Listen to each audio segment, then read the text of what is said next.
G'day folks, I'm the Aussie Traveler, and I've only got a little bit of news. It's not good news, but I have got just a tiny little bit of sad news, I suppose. But yeah, here in Australia, where I am at the moment in Brisbane, it's getting a little dark. It's the 1st of August, and we are in a 3-day lockdown. The government have taken this rather serious and put us into a lockdown in the Brisbane area. We have to wear our masks when we go out in public. So that's where we are in Australia at the moment. Let's have a little look at what's going on in Indonesia. Well, as you know, tourism into Indonesia has ceased. It's because of the government's looked at the rising cases of COVID that's been happening there lately.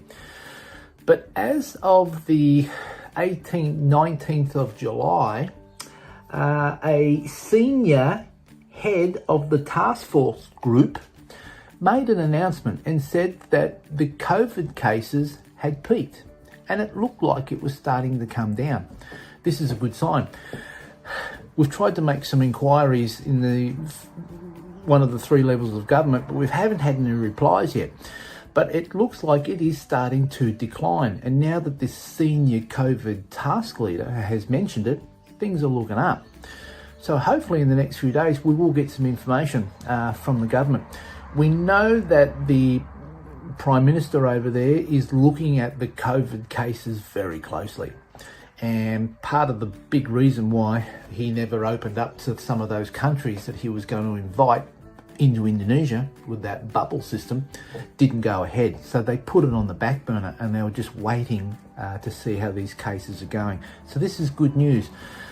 So we will update you on that one because we know that the governments over there are looking at this. The B211 visa. A lot of people are asking about that at the moment, and I do have in good hands that if you have a B211 visa and you are not in Indonesia at the moment, it's been put on hold. You cannot enter into Indonesia with your B211 visa at the moment. They haven't given us a date yet on when they're going to look at that, but I would presume it's got a lot to do with those cases. So, what's going to happen now? It's a time thing that's happening now. We're just going to have to wait for those senior people over there to start making some decisions.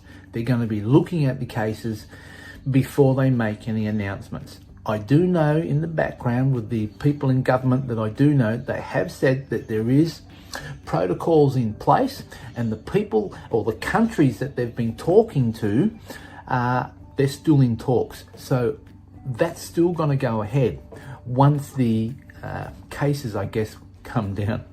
Bali and Indonesia really do need us, and it is going to happen. It's just time at the moment. So once again, if you've got a B211 visa or you're about to apply for one, you're not going to get it. It's not going to happen.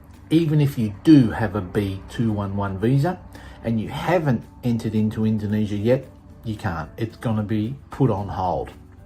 Don't forget, when you do go into Indonesia, when it finally does happen, you have to have your vaccination certificates from your country showing in documentation that you've had your vaccinations. That's very important. That's going to be a biggie, and I know that the governments over there are going to be pushing for that for the reopening of Indonesia and into Bali. So bear that in mind. If you're not quite sure if you're going to have those vaccinations, if you want to enter Indonesia, you may have to think about that because they are going to make that very, very serious part of their documentation into entering into Indonesia. Bear that in mind. I'm sorry, folks, haven't really got anything else more to tell you, but hopefully on the next one, we'll have some good news. Take care.